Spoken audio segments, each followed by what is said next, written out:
औज़ुबिल्लाहि मिनश्शैतानिर्रजीम बिस्मिल्लाहिर्रहमानिर्रहीम अस्सलामु अलैकुम वरहमतुल्लाहि वबरकातुहू। सूरह यूसुफ है मेरे सामने। सूरह यूसुफ की आयत नंबर 3 है, पारा नंबर 12 है और रुकू नंबर 11 है। और सूरह यूसुफ की आयत नंबर 2 में अल्लाह तबारक व तआला ने फरमाया कुरान पाक को अरबी में नाजिल करने की हिकमत क्या है कि लअल्लकुम ताक़िलून, ताकि तुम समझ सको। जहाँ सवाल यह है कि दुनिया के 50% तकरीबन लोग अरबी से नाबलद हैं, नहीं समझ सकते, तो अल्लाह फरमा रहे हैं कि लअल्लकुम ताक़िलून, इसका क्या मतलब है? ताकि आसान है, ताकि तुम समझ सको। अल्लाह तबारक व तआला का ये ख़िताब अहले अरब से है, क्योंकि अहले अरब की डिमांड पे कुरान पाक को नाज़िल किया गया और इसलिए उनकी मादरी ज़बान में नाज़िल फरमाया ताकि वो इसको अच्छी तरह समझ सकें। देखते हैं कि आयत नंबर 3 में अल्लाह तबारक व तआला क्या फरमा रहे हैं और किससे ख़िताब फरमा रहे हैं। फरमाया नहनु नक़ुस्सु अलैका अहसनल क़सस, ए नबी सल्लल्लाहु अलैहि वसल्लम, अलैका का मतलब नबी सल्लल्लाहु अलैहि वसल्लम, ए नबी सल्लल्लाहु अलैहि वसल्लम, हमने आप पर कुरान पाक के और गुज़श्ता पैगम्बरों के सारे किस्से नाज़िल फरमाए और मतलब ये था कि लअल्लकुम ताक़िलून, ताकि तुम अक्ल इख्तियार करो, इबरत हासिल करो। यहाँ अहसनल क़िसस फरमाया कि सबसे अच्छा किस्सा आप पर नाज़िल फरमाया। कुरान की ज़बान में कुरान पाक में मज़कूर किस्सों में से सबसे अच्छा किस्सा यूसुफ को करार दिया गया कि सबसे अच्छा किस्सा आप पर बयान किया। बिमा औखैना इलैका हाज़ल कुरान, क्योंकि हमने आप सल्लल्लाहु अलैहि वसल्लम पर यह कुरान नाज़िल फरमाया और इसका मकसद हदायत, नसीहत और इबरत है, और हदायत, नसीहत और इबरत के लिए किस्सा यूसुफ सबसे अहसन है। कल मैंने अर्ज़ की थी कि एक छोटे बच्चे से लेके जो माँ के बग़ैर परवरिश पाता है बाप की गोद में, और सुतीले भाइयों से के सलूक से लेके बादशाह वक्त बनने तक यूसुफ अलैहिस्सलाम का किस्से में तमाम ज़िंदगी के नशीब व फराज मौजूद हैं और सख्त से सख्त हर मरला बहुत संगीन और बहुत सख्त गुजरा। हुज़ूर सल्लल्लाहु अलैहि वसल्लम से सेम किस्सा है ये, लेकिन सवाल ये है कि आप सल्लल्लाहु अलैहि वसल्लम को अपने ख़ानदान और अहले मक्का के जाबिर लोगों का सामना था, लेकिन यूसुफ अलैहिस्सलाम को शीरख्वारी में ही अपने जाबिर भाइयों का भी सामना करना पड़ा। और हुज़ूर सल्लल्लाहु अलैहि वसल्लम कुरैश के आला ख़ानदान से ताल्लुक़ रखते थे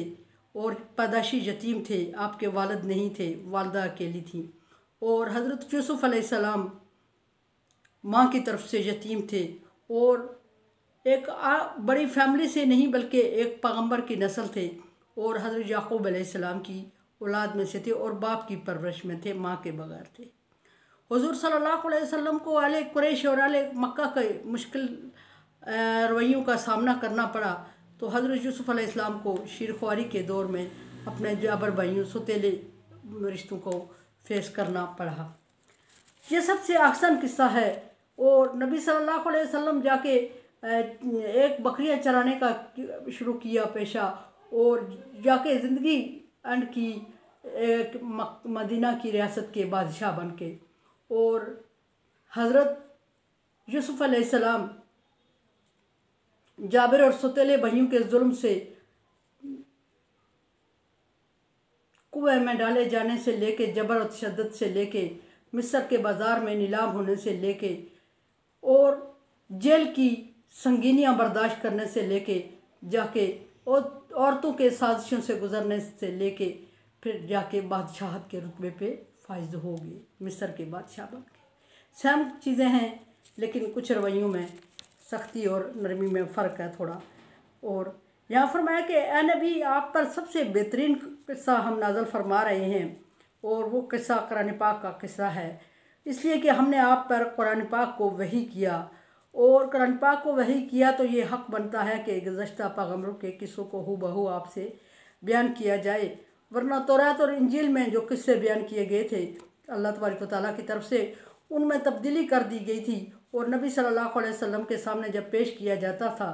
तो नबी सल्लल्लाहु अलैहि वसल्लम से ये कहा जाता था कि ये हज़रत इब्राहीम का दीन है, और आप सल्लल्लाहु अलैहि वसल्लम इसमें सोच विचार में पड़ जाते थे। बिलाशुबा वो कुरान पाक में जो तौरात ज़बूर और इंजील में किस्से थे, कुरान पाक में भी मज़कूर है, लेकिन उनका कुछ हिस्सा हज़फ है और कुछ हिस्सा उन लोगों ने अपनी तरफ से हज़फ करके कुछ ज़्यादा अपनी तरफ से डाला हुआ था, मिक्स हो गया था। सो अल्लाह तबारक व तआला ने उसको छांट के खूबसूरत बना के हुज़ूर सल्लल्लाहु अलैहि वसल्लम के ऊपर पेश किया, ताकि दीन इब्राहिमी में किसी किस्म का मगालता ना रहे। एक हदीस शरीफ में है कि हुज़ूर सल्लल्लाहु अलैहि वसल्लम तशरीफ़ फरमा थे कि हज़रत उमर रज़ी अल्लाह ताला अन्हु आते हैं और आपके पास तौरात की कुछ अहकामात लिखे हुए हैं। हुज़ूर सल्लल्लाहु अलैहि वसल्लम के सामने बैठ के पढ़ना शुरू कर देते हैं, तो हुज़ूर सल्लल्लाहु अलैहि वसल्लम ने सख्ती से डांट के उनको फरमाया कि मुझे इससे भी ज़्यादा खूबसूरत और चमकीली और वाज़ेह किताब दी गई है, और इससे मुराद तिलका आयातुल किताबिल मुबीन फरमाया, ये आयत तलावत फरमाई। फिर ये भी है कि हज़रत उमर के एक दोस्त ने, बात दूसरी रवायत में यह है कि इब्न कसीर में रवायत करते हैं कि हज़रत उमर के एक दोस्त ने तौरात में से कुछ अहकामात लिख के हज़रत उमर को दिए, और हज़रत उमर ने नबी सल्लल्लाहु अलैहि वसल्लम से अर्ज़ की कि या रसूलल्लाह, मेरे पास तौरात के कुछ अहकामात मौजूद हैं, क्या मैं इनको आपके सामने तलावत फरमाऊँ, आपके सामने पढ़ के सुनाऊँ? तो हुज़ूर सल्लल्लाहु अलैहि वसल्लम सख्त नागवार हुए और आपके चेहरे का रंग तब्दील हो गया। और दूसरे साहबी ने हज़रत उमर को जब एहसास दिलाया तो हज़रत उमर खामोश हो गए। हुज़ूर सल्लल्लाहु अलैहि वसल्लम ने फरमाया कि उस ज़ात की कसम जिसके कब्ज़ा में मेरी जान है, अगर हज़रत मूसा अलैहिस्सलाम ज़िंदा होते तो भी आप लोगों को उनको छोड़ के मुझ पे ईमान लाना था, क्योंकि आप मेरे हिस्से में हैं, मेरी उम्मत, आप जो लोग हैं मेरी उम्मत के हिस्से में आ रहे हैं, और मैं जो हूँ पैगम्बर आपके लोगों के हिस्से में हूँ। सो जो कुरान पाक में अहकामात हैं उन्हीं को अमल करना है और उन्हीं पर अमल करके दिखाना है और सिखाना भी है। तो अल्लाह तबारक व तआला नबी सल्लल्लाहु अलैहि वसल्लम ने फिर यही आयत पढ़ के सुनाई। और किस्सों में सबसे खूबसूरत किस्सा, बातों में सबसे खूबसूरत बात, वाक़यात में सबसे खूबसूरत वाक़या इस किस्सा यूसुफ़ को करार दिया गया कुरान पाक में। फरमाया कि इन कुन्ता मिन क़ब्लिही लमिनल गाफ़िलीन, ऐ नबी सल्लल्लाहु अलैहि वसल्लम, ये अल्लाह तबारक व तआला फरमा रहे हैं कि ये हमारा एहसान है कि हमने आपको छानबीन के सही किस्से बयान कर दिए आपके सामने। इससे पहले आप इन किस्सों से गाफिल थे। यूसुफ़ अलैहिस्सलाम कौन थे? ये तो नबी सल्लल्लाहु अलैहि वसल्लम को मुख्तलिफ हवालाजात से मिलता था, लेकिन यूसुफ़ अलैहिस्सलाम को किन लोगों के जुल्म और जबर का सामना करना पड़ा, किन लोगों के रवैयों का सामना करना पड़ा, किसकी औलाद थे, कहाँ थे, यह किस्सा छान के अल्लाह तबारक व तआला ने तौरात, इंजील और ज़बूर में जो मिक्सअप हो गया था उससे काट छांट के नबी सल्लल्लाहु अलैहि वसल्लम की सामने सही तरीके से पेश किया और इबरत और नसीहत बना दिया। और ये खूबसूरत किस्सा है। नबी सल्लल्लाहु अलैहि वसल्लम को हुक्म हुआ कि आप इससे पहले इस किस्से से इस तरह बखूबी वाक़फ़ नहीं थे जिस तरह अब आपके सामने बयान किया गया, यानी सुथरा करके बयान कर दिया गया। एक बात वाज़ेह रहे कि हुज़ूर सल्लल्लाहु किस्सा यूसुफ़ जो है, अगर किसी से बयान करना हो तो बड़ा दिलचस्प है। लोग इसको एंजॉयमेंट के लिए समझते सुनते हैं, ख़ुसूसन बच्चे और औरतें। इसका मकसद समझने की कोशिश करनी चाहिए और इसमें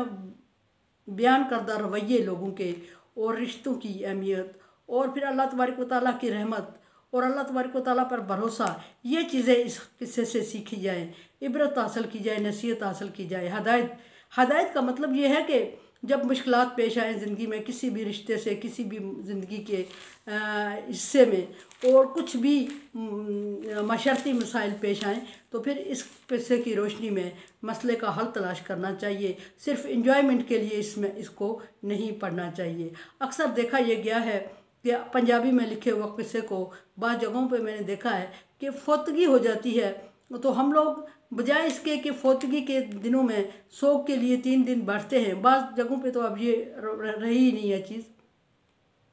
लेकिन बाज़ जगहों पर मैंने देखा है कि अब भी ऐसा होता है कि जब वो बैठे बैठे बोर हो जाते हैं तो फिर इसको गा के पढ़ना शुरू कर देते हैं और इन्जॉय करते हैं और दुखी रोते भी हैं। लेकिन बात यह है कि पढ़ना इसको उस तरह चाहिए जिस तरह इसको पढ़ने का हक़ है, और पढ़ने का हक़ इस तरह है कि जिस तरह कुरान पाक में मौजूद है। और इसको अगर पढ़ना है तो कुरान पाक में तफसीर की सूरत में, उस सूरत में जो सारे लोग बैठे होते हैं ठीक है, वो भी अच्छा है, कोई तफसीर ही है जो पंजाबी में लिखी गई है, कुरान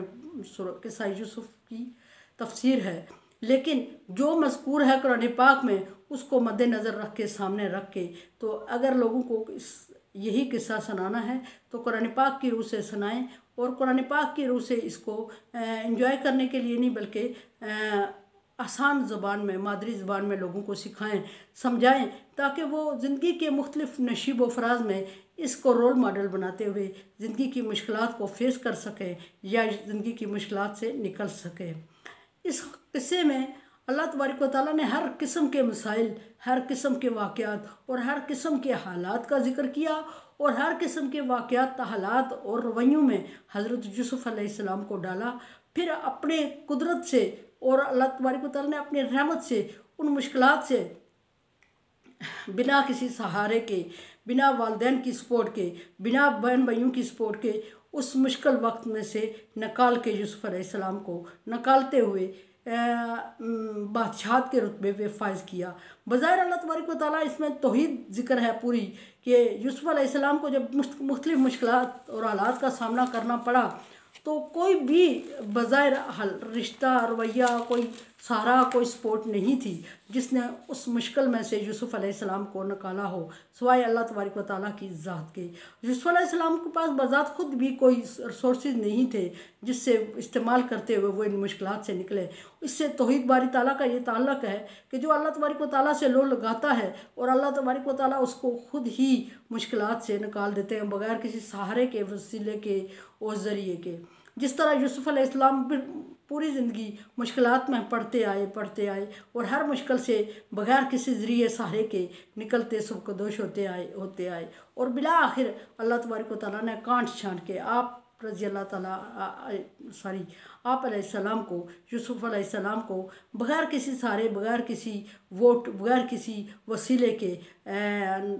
नबूवत से नवाजा। तो नबूवत एक पैगंबर का बेटा था और नस्ल दर नस्ल चलती आ रही थी, और प्लस उस पर बादशाह के रुतबे पे फायज कर दिया। वो रुतबा बादशाह का जिस पर हासिल करने के लिए लोग सालों साल कोशिश तो करते हैं, यूसुफ़ अलैहिस्सलाम ने कोई कोशिश नहीं की, सिर्फ अल्लाह पे तवक्कल किया, और जिसके लिए लोग इतने हाथ पाँव मारते हैं, इतनी मुश्किलात को बर्दाश्त करते हुए, इतने लोगों का सहारा लेते हुए उस तक पहुंचने की कोशिश करते हैं और कहते हैं फ़लाँ का भी हाथ है इसमें, सपोर्ट है, फ़लाँ का भी है। शुक्र ज़रूर अदा करना चाहिए जिसने आपकी मदद की, लेकिन अकीदा मजबूत और परफेक्ट है इसमें कि यूसुफ़ अलैहिस्सलाम को बज़ाहिर कोई सहारा नहीं था, कोई उम्मीद नहीं थी, कोई दलील नहीं थी, कोई रास्ता नहीं था सिवाय अल्लाह तबारक व तआला पर ईमान लाने के और सच्चा होने के, कि यूसुफ़ अलैहिस्सलाम सच्चे और मुखलिस थे और अल्लाह तबारक व तआला पर यकीन रखते थे। और अल्लाह तबारक व तआला ने उस यूसुफ़ को जो मिस्र में कोड़ियों के हिसाब से बिका, उसको मिस्र का बादशाह बना दिया और लोगों के सामने ये साबित कर दिया